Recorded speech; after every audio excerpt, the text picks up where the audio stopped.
Will this podcast get me in trouble? Probably.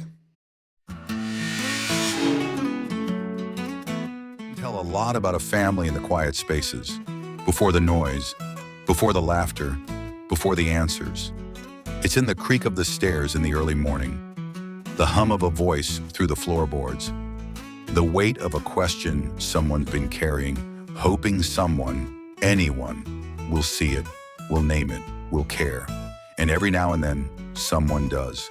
They speak, they ask, they push back against what's easy, what's silent, what's been left alone for too long. That's where change begins.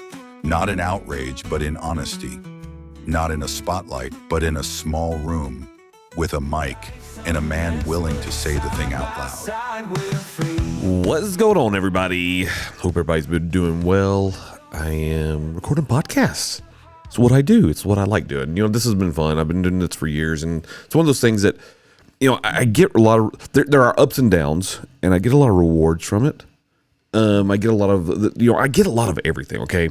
That being said, it's not until I get an email from a long listener and on a topic that actually is pretty, how do I say this? It's a pretty hot topic. Some people will take it serious, some people won't take it serious. But growing up in the South and being from the South and moving back south here in the next few months and things like that, I still take it personal. I still take it, for one, go Braves. And she'll know what I'm talking about when I say go Braves, obviously. But okay. It says, "Hey, Devin. I've been a listener of the Young Bloods podcast for years now. Thank you for all the thoughtfulness and real advice you've shared over time. It means a lot. You're very welcome. I love doing it. I love getting emails. I love talking about life and everything else." That's not it. I just finished Beast Games and wanted to say, first, bravo on your performance. It was awesome. It was awesome to see you compete, and I was definitely rooting for you. Sorry you didn't make it all the way to the win, but you carried yourself with integrity and class. Thank you for that. I appreciate it. I did my best. I tried not to do anything that would eliminate anyone else, but given the opportunity of getting money that would not, I would have done that probably. I don't know. Maybe if I'm invited to season 2 again, I would jump on that one. Anyway, continuing on. That said, I want to bring up something that's been sitting with me, especially after watching the Beast Games reunion. I noticed Queen targeting Dino again, and it brought back something I've been feeling throughout the series. It seems like certain contestants, Queen especially, continue to use race as a way to gain sympathy or deflect from their own behavior. Now, I say this not to highlight my own identity, but to give context to anyone who might question my motives. I am a woman of color. The color of my skin is irrelevant to this conversation, but I know how it may sound to others. What I'm saying comes from a place of clarity and care, not division. It's me. No, to me, it's 2025, and we should be well past using race as a defense mechanism when it doesn't apply. It dilutes real conversation. It damages the progress of so many who have fought for it. I've heard your take on how there's a growing target on real men, and I firmly believe it. It's becoming more common to shame masculinity, especially when it shows up in confident white men. Dino, she thinks you're a confident white man. That's actually pretty impressive. To continue calling out white males simply for existing is just as racist as someone who were to single me out for being a black woman. I am a woman. My skin does not define me. My values and actions do. What are your thoughts on all of this? Do you think these patterns are becoming more common even in shows like Beast Games, I'd love to hear your perspective. Sincerely, Ashante or Ashanti, I don't know, from Atlanta, Georgia. Okay, here's the deal, Ashanti. First of all, go Braves again. Hopefully you're Braves. All right. I'm going to agree with you. Okay, I'm going to agree with you. And I'm going to agree with you because I will tell you, growing up in the South, being a white man or white youth at the time, I grew up where my dad would this is a little side note here. My dad, growing up, I worked in my own family construction business. My dad would buy houses all over the city. If he got a good price, he'd buy it, fix it up, rent it out, or sell it. Most of the rentals were in the poorer neighborhoods, usually government assisted housing, and they were predominantly rented by people of all races, but most of the neighborhoods were black neighborhoods. That's the reality. Being that I worked on those houses, I can't tell you the number of times I had rocks thrown at me. People call me names, call me whatever, because I was just in the neighborhood. My dad, just so you know, most of those houses he would buy, he would rent out for super cheap. We would fix them up, make them nice, people move in, but he would rent them out super cheap because it fell into a price demographic that some people could afford because they didn't make enough money or whatever the means were or whatever, whether the government paid for it or whatever, it doesn't matter. I saw racism, true racism in my life. And what you're pointing out, and I know that, I did see this multiple times, not just from Queen, but from other contestants on the show. And I'm not just saying this on the show. It's in everyday life. It's everywhere we go. The things people do, people say. Now, let's address one thing real quick. Does racism exist? Yes. Were the intentions of Dino in the games racial motivated? No. Absolutely not. I firmly believe that. Now I can't speak for Dino. I'd love to have him come on a podcast and talk about this exact email. I may reach out to him and get his take. He may or may not want to do it, but as simple as this. It was a game. He saw a group of people that hung out, group of people that had talked, and he used it as a crutch to, not necessarily a crutch, as a means to try to help him progress further. It's a game. Now, is what Queen did, is that acceptable? I think not. I honestly don't. I think that's completely wrong. I think to try to point out, especially when her exact words were, if I remember correctly, Dino is a white male who lives in Hollywood, California. So trying to diminish where he came from, for one, which that's not where he came from, to diminish him as a man, to diminish him as because he has a different color skin as her, that's literally the epitome of racism. To point out someone, to literally be discriminate against someone based upon their skin, their religion, the things they like, that's racism. That's bigotry. It happens. Now, in her defense, that's what she grew up around. Okay. She said it. She came from a different part of the world, different part of the country, different part of the state.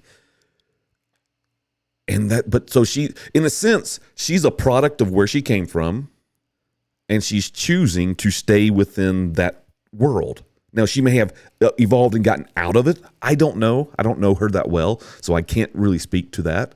But I can say she's using the product of where she came from as being a crutch to get the things that she thinks she should have. Should she have won? No, she didn't. It was a game. If I was to play someone in Uno and I won, did I win because of the color of my skin? If I played a game and I partnered with someone of a same race or a different race, and that gave me an advantage, was it because of the color of the color of their skin? If it was, that is racism. If it was because I thought it was a good move to partner with that person because they were friends with these people over here and it may help me get further along, That's just called playing a dang good game. As you said, it's 2025. It's time for people to get over this crap. Bottom line is, don't judge people but on the color of their skin. Don't judge people based off of their sex, the religion they believe in. Simple, plain and simple.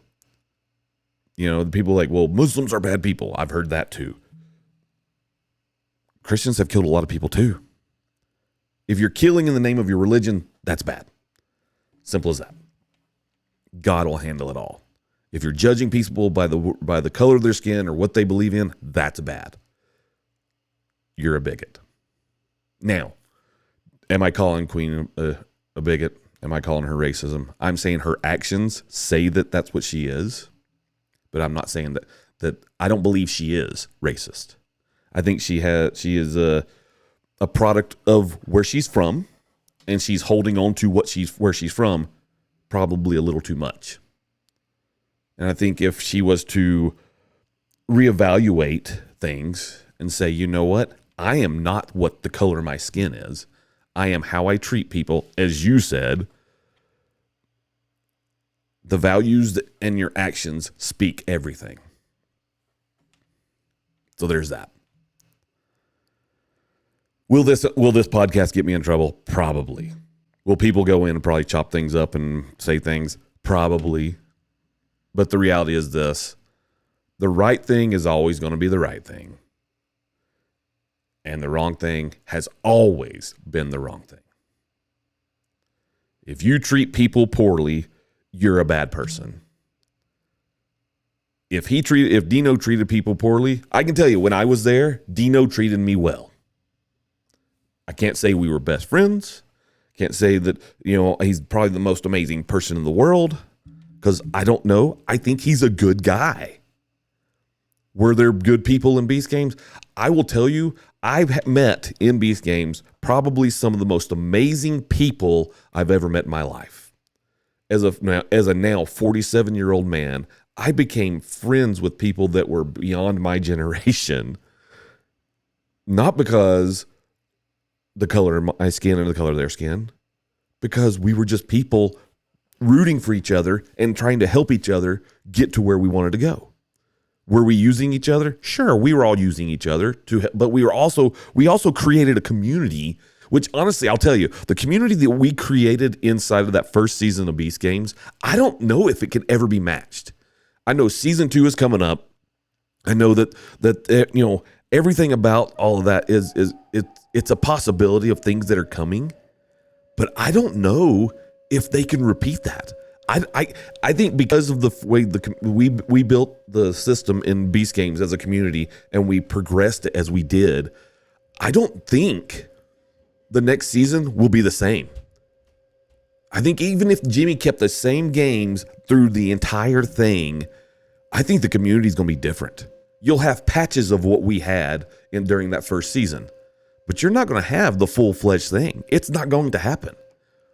Because we supported each other, we helped each other. We had people willing to sacrifice themselves just so a group of people can continue on. And those people got nothing. Zero. $2,000. They got $2,000. But that's it. Because everybody got $2,000. But those people left. They competed day after day after day and left in the end just so they can help their friends progress on.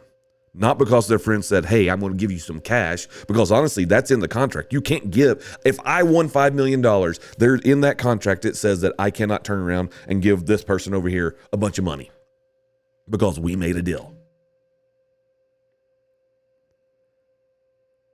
The community that was created by all of us, unknowing that we just created this great Some stories need to be told out loud, and some live in the way we carry ourselves when no one's watching. Meet Logan, middle child, but never in the middle of the crowd. He's the kind of kid who shows up early, stays late, and leads by example, not by volume. A fierce rugby player, a quiet force. Logan doesn't talk about work ethic. He just lives it. The kind of brother who never quits, drive, and a loyalty that doesn't need an announcement. If there's one thing we've learned, it's this. Every family needs a Logan. But while the future's waiting, the present still needs folding. This is the part of life that never makes the highlight reel. The sweeping, the sorting, the 1,000 quiet things we do to keep a home running. No spotlight, no applause, just love and motion. It's in these ordinary rhythms that big decisions begin to stir.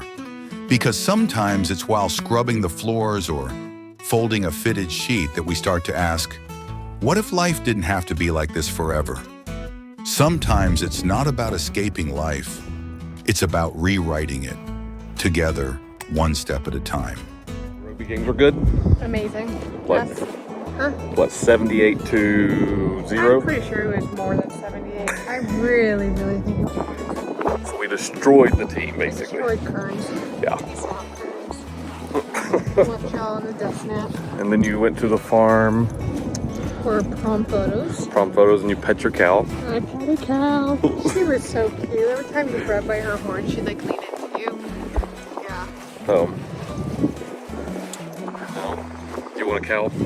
It's a cow farm. It's gonna have cows. So here's the deal. Yeah, that's right. Yes, I do. I do. Retrieve my dog back.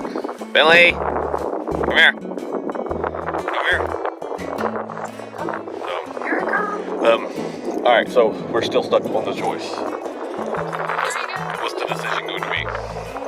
You're still thinking? I'm still thinking. Alright, well, something came across my computer this week. Okay. It's a possibility as well. Okay. Again, I'm good with both. The biggest thing is, this is not a house. It's a cow farm. It could be a cow farm. What is it? You don't know what it is? Don't know what it is. It's a school. Dun, dun, dun. It's a school on 15 acres of land. Okay. It has... Like a elementary school? It's a middle school. Like a big middle school? Well, according to the Does ad... it look like a school here? Oh, no, it's not like a modern style school. It's built in 1940. Oh, okay. Oh, okay. I'll show you the pictures. Built in 1940. It has full gymnasium.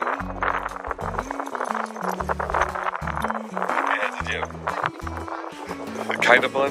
Yeah. Has a gym. Has a football field in front. I don't want a football field in front. It's got a tracker on the football Don't field. want a track.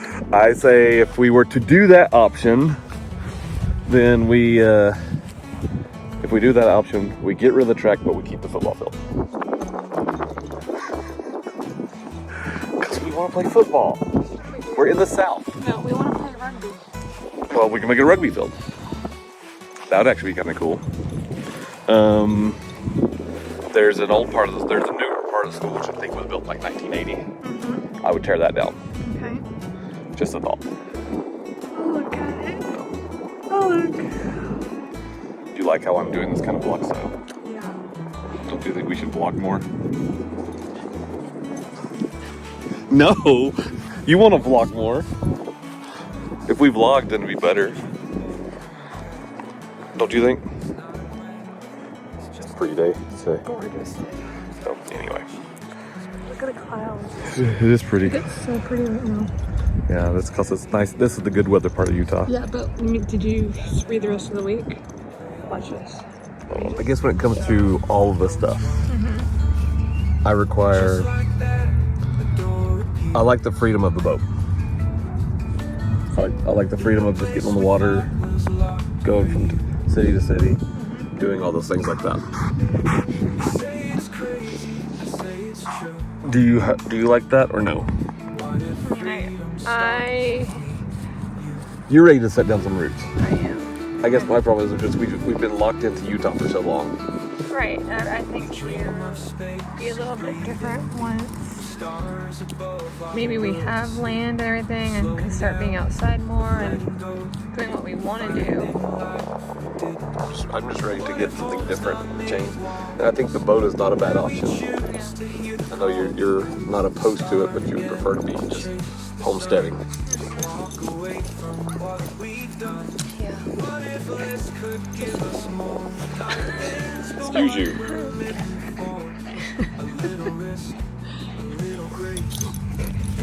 Dog butt. Bentley. Bentley. Hey, come here. Yeah. Dog balls. Dog balls.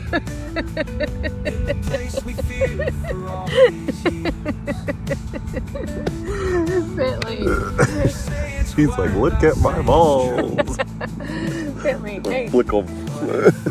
sit. Yeah. Lay down. Anyway, we'll figure it out. We don't have to have the answer right now, No. but that place is an option. Okay.